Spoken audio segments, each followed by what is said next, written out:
Hi guys, welcome to bubbly explains. तो नज़ीर और वो गुंडा ना वेट कर रहे होते हैं उस आदमी का कि वो आएगा और घर इसको बेच देगा। पर वहाँ पर उस आदमी की बजाय आ जाता है आतिश। तो जैसे आतिश वहाँ पर आता है ना, तो उसे देखकर नज़ीर ऐसे मतलब शॉक हो जाता है। तो मतलब आतिश उसे बोलता है कि टेक इट इजी मैन। तो वो बोलता है कि ओह, तो तुम यहाँ पर क्या कर रहे हो। तो ना आतिश उसे कहता है कि ये प्लेस तुम्हारे रास्ते में तो नहीं आता, तुम यहाँ पर क्या कर रहे हो। हाँ, तो और यहाँ पर आना वैसे भी तुम्हारा ख़राब ही जाने वाला है। तो नज़ीर उसे कहता है कि तुम यहाँ पर क्या कर रहे हो, तुम्हें किसने कहा यहाँ पर आने का।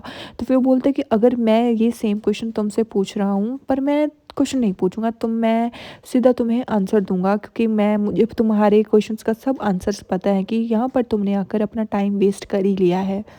तो नज़ीर कहता है कि तुम्हें भी यहाँ पर टाइम वेस्ट नहीं करना चाहिए। फिर वो बोलता है कि तुम्हें ना धीरे धीरे यहाँ से चला जाना चाहिए नज़ीर, क्योंकि यहाँ पर जिस काम के लिए तुम आए थे ना, वो कभी नहीं होने वाला। क्योंकि जिस इंसान का तुम वेट कर रहे हो वो कभी भी यहाँ पर नहीं आएगा। क्योंकि जो घर एक बार बिक चुका है वो वापस तो बिक नहीं सकता ना, राइट। तो इतना सुनते ही ना नज़ीर ऐसे शॉक हो जाता है और ना आतिश उसको ऐसे गुस्से में देखने लगता है। तो वो बोलता है कि क्या बात कर रहे हो आतिश, ये तुम किस चीज़ के बारे में बात कर रहे हो। तो फिर बोलते हैं कि मैं तुम्हें ये बताने की कोशिश कर रहा हूँ कि जिस घर पर तुम्हारी आंख थी वो घर मैंने खरीद लिया है। इतना सुनते ही नज़ीर अपने आदमी की तरफ देखने लगता है और पीछे से आतिश कहता है कि तुम ये चीज़ें अंडरस्टैंड नहीं कर पाओगे। तुम्हें पता है कि हर चीज़ के लिए ना पैसा ज़रूरी नहीं होता। जब मैंने उस आदमी को सब सच बताया, लाइक सब चीज़ें उसको एक्सप्लेन की कि ये घर मेरी वाइफ के लिए कितना इम्पोर्टेंट है और वो लाइक कितना उसके लिए मतलब रखता है इस घर का, तो वो आदमी खुद को रोक ही नहीं पाया। उसको पता था कि पैसों की वैल्यू कम है और प्यार की वैल्यू ज़्यादा है। तो उस आदमी ने बिना सोचे समझे ये घर मुझे दे दिया और इतने में ही ये सब कुछ काफ़ी था मुझे ये घर खरीदने में। तो इतना कहते ना गुस्से में वो उसकी तरफ आ जाता है। वो बोलता है कि वैसे भी नज़ीर, मैं एक बार फिर से तुम्हें कहना चाहता हूँ कि मेरा रास्ता आगे से कभी भी क्रॉस करने की कोशिश मत करना, क्योंकि तुम जब भी चाहोगे ना कि तुम मुझे हरा रहे हो, पर नहीं, मैं हमेशा तुम्हें हरा दूंगा। समझ में आई। और इतना कहते ना भाई नज़ीर की ऐसे ना आंखें फटी की फटी रह जाती हैं और वो बहुत ज़्यादा गुस्से में होता है।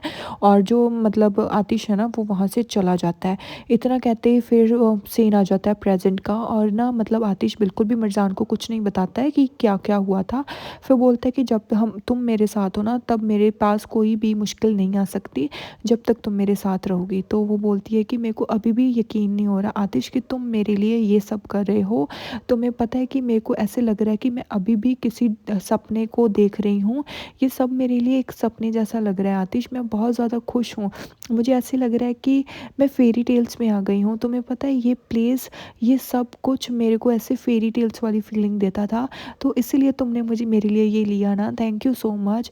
और वो ना जल्दी से आतिश को फिर से हग कर लेती है और वो बहुत बहुत बहुत ज़्यादा खुश होती है और वो उसको ना ऐसे हग करके रखती है।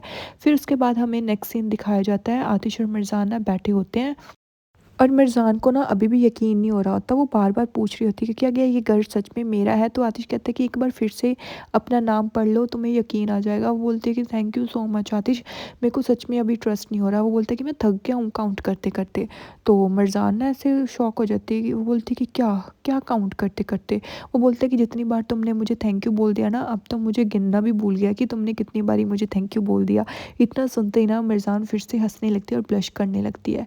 फिर बोलता है कि मुझे पहले नहीं पता था कि मतलब तुम्हें इतनी सी खुशी, मतलब इतना सा घर खरीदने में इतनी खुशी लाइक दे सकती है। तो मैं हमेशा के लिए तुम्हारे लिए एक विलेज में ही घर बना देता।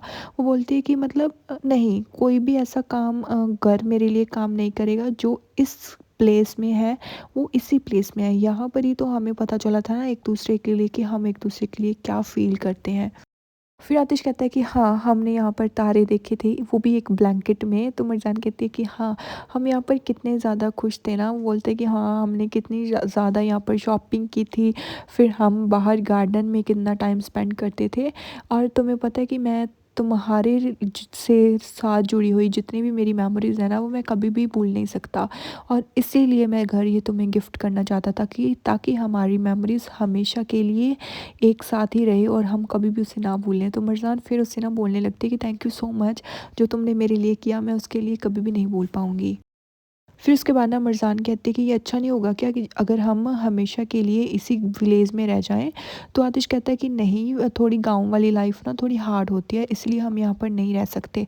तो मरज़ान ना उसे बोलती है कि ये सब ना तुम ना जानबूझकर बोल रहे हो, इसमें क्या ही हार्ड होगा, हम यहीं पर तो रहेंगे, कितना अच्छा होगा, कोई भी रश नहीं, कोई भी पॉल्यूशन नहीं, सब कुछ बहुत अच्छा होगा। तुम नेगेटिव बन रहे हो। बोलते कि नहीं, मैं ये खुद के लिए नहीं कह रहा, मेरे लिए तो सब चलता है क्योंकि तुम मेरे साथ हो तो मैं कहीं भी रह लूँगा, और मैं जस्ट तुम्हारे लिए कह रहा था। वो बोलती कि नहीं, ऐसा कुछ भी नहीं है, मैं यहाँ पर रह लूँगी, मुझे कोई भी ऐसे नहीं है कि मैं यहाँ पर नहीं रह सकती, मैं यहाँ पर ज़िंदगी भर के लिए रह सकती हूँ। तो वो ना हँसने लगता है, बोलते कि चलो ठीक है, अब अगर तुम चाहती हो कि हमें यहीं पर रहना तो हम रह लेंगे। फिर बोलती है कि ठीक है, अब ज़िद्दी मत बनना कि यहाँ से जाना है, यहाँ से नहीं जाना। फिर बोलते कि ठीक है, हम ना यहाँ पर तब तक रहेंगे जब तक तुम खुद नहीं कह सकती कि हमें यहाँ से जाना है। वो बोलती कि मैं ऐसा कभी नहीं कहूँगी। आतिश ना धीरे से उधर मुँह करके बोलता है कि ना मैं शर्त लगाता हूँ कि तुम थोड़े दिन में ही अपने बैग पैक कर लोगी और यहाँ से भाग जाओगी। फिर बोलती है कि क्या कहा तुमने? वो बोलता है कि कुछ नहीं, मैंने तो कुछ नहीं कहा। और वो बोलती है कि यहाँ की हवा कितनी नाइस है ना, मेरे को बहुत ज़्यादा अच्छा लग रहा है। मैं यहीं गाँव में ही रहना चाहती हूँ हमेशा के लिए, और वो बहुत ज़्यादा खुश होती है। फिर बोलती है कि यहाँ पर मतलब वेदर अभी भी ठंडा है, पर तभी ना वहाँ पर अंकल डर्मस आ जाते हैं अपना बैग पैक करके, क्योंकि वो अब यहाँ से हमेशा के लिए जा रहे होते हैं। तभी आतिश कहता है कि अगर आप कहो तो मैं आपको छोड़ देता हूँ। तो अंकल डर्मस कहते हैं कि नहीं नहीं, मेरा बेटा बाहर वेट कर रहा है मेरे लिए, और वो हमें पिक करने के लिए आ गया है, तो हम यहाँ से जा रहे हैं, तुम्हें इतनी तकलीफ़ करने की ज़रूरत नहीं है। तो फिर ना मरज़ान उनको बोलती है कि आप लोग यहाँ पर ज़रूर आना, क्योंकि मैं हमेशा चाहती हूँ कि ये घर आपका ही रहे, और ये अभी भी आपका ही घर है, आप जब भी चाहो यहाँ पर आ सकते हो। तो आतिश भी सेम बात कहता है कि आप यहाँ पर जब भी आना चाहो आप यहाँ पर आ सकते हो, ठीक है ना। वो बोलते हैं कि थैंक यू सो मच बेटा, पर जो अब हम यहाँ पर जा रहे हैं ना वो हमारे लिए अच्छा है इसीलिए। फिर उसके बाद ना सीन शिफ्ट हो जाता है असली पर। तो असली ना मतलब उसकी मॉम आती है उसके लिए खाना लेकर और जूस लेकर। बोलते कि ओह, तो अब तुम मुझे जूस में डालकर नींद की गोलियां दोगे क्या? मैं जूस नहीं पीऊँगी। तो उसकी माँ बोलती कि क्या कह रही हो? मुझे वो इसीलिए करना पड़ा क्योंकि मुझे तुम्हारी सेहत ज़रूरी थी। वो बोलती कि ओह, तो तुम्हें क्या लगा कि आप मुझे ज़हर दोगी और मैं मर जाऊँगी? वो बोलती कि तुम पागल हो गई हो असली, मैं तुम्हें ज़हर नहीं दे रही थी, मैं सिर्फ तुम्हें नींद की गोलियाँ दे रही थी ताकि तुम थोड़ी रिलैक्स हो जाओ। तो असली ना उसकी तरफ ऐसे शॉकिंगली देखने लगती है। तो उसकी माँ कहती है कि तुम समझ क्यों नहीं रही हो? जब तुम खुद माँ बनोगी ना तब तुम्हें पता चलेगा कि एक बच्चे के लिए उसकी माँ की कितनी ज़्यादा परेशानियाँ होती है, और उसको परेशान देखकर उसकी माँ खुद कितना परेशान होती है। वो बोलती है कि कभी नहीं, आपके जैसे तो मैं कभी नहीं बनूँगी, और मैं आपको कभी भी माफ़ नहीं करूँगी। समझ में आई? मैं कभी आपको माफ़ नहीं कर सकती। तो उसकी माँ ना उसकी तरफ फिर ऐसे देखने लगती है। फिर बोलती है कि चलो कोई बात नहीं, तुम यहाँ से अब जा रही हो, तुम यहाँ पर नहीं रहोगी, तुम घर पे वापस रहोगी हमारे घर में, और तुम वहीं पर सेटल हो जाओगी। तो असली ना वहीं पर चुप करके बैठी रहती है। वो बोलती है कि मैं कहीं नहीं जाऊँगी। आपने सब कुछ मेरे लिए खुद डिसाइड कर लिया, और अब आप चाहती हैं कि मैं आपके लाइक प्लान्स के अकॉर्डिंग चलूँ? ये कभी नहीं हो सकता माँ। आई विश आपने मुझसे पूछा होता कि मैं जाना चाहती हूँ या फिर नहीं जाना चाहती। तो ना उसकी माँ को गुस्सा आ जाता है। वो बोलती कि ये तू जो एक्टिंग कर रही हो ना, ये मतलब बंद कर दो, बहुत हो गया अब तुम्हारा। तो असलीना फिर उसकी तरफ ऐसे शॉकिंगली देखने लगती है। तो उसकी मॉम बोलती है कि यहाँ पर आतिश तुम्हें नहीं रखना चाहता, ये सबके लिए बेटर होगा कि तुम आतिश के वापस आने से पहले पहले इस मेंशन को छोड़कर चली जाओ, स्पेशली तुम्हारे लिए तो बहुत ज़्यादा बेटर होगा। तो असलीना उसकी तरफ ऐसे शॉकिंगली बोलती है, देखती है और बोलती है कि मैं यहाँ से नहीं जाऊँगी, और मैं यहाँ से कहीं नहीं जा रही हूँ। समझ में आई बात? मैं यहाँ से कभी भी नहीं जाऊँगी। तो बोलती है कि मैंने तुमसे पूछा नहीं है असली कि तुम जाओगी या फिर नहीं जाओगी। मैंने तुम्हें कहा है कि तुम यहाँ से जा रही हो और तुम यहाँ से जाओगी। समझ में आई? इतना कहकर ना उसकी माँ उसको घूरती है, पर असली कुछ नहीं बोलती और वो वहाँ से जाने लगती है। तो जैसे उसकी माँ वहाँ से जाने लगती है ना, वो असली वो गिलास उठा लेती है जो जूस उसकी माँ लेकर आई होती है, और उसकी माँ उसको देखती है और वो जूस का गिलास नीचे फेंक देती है। तो बोलते कि अब आपको जो करना है ना वो कर लीजिए, अब मैं आपकी बिल्कुल भी कोई भी बात नहीं मानने वाली हूँ। अब तो इसकी माँ को भी पता चल गया होगा कि असली बिल्कुल पागल हो चुकी है। मतलब तू चाहती क्या है बहन, सब कुछ तेरे सामने है, स्टिल तुम ऐसे रिएक्ट कर रही है। और यहीं पर ये एपिसोड एंड हो जाता है। Thank you so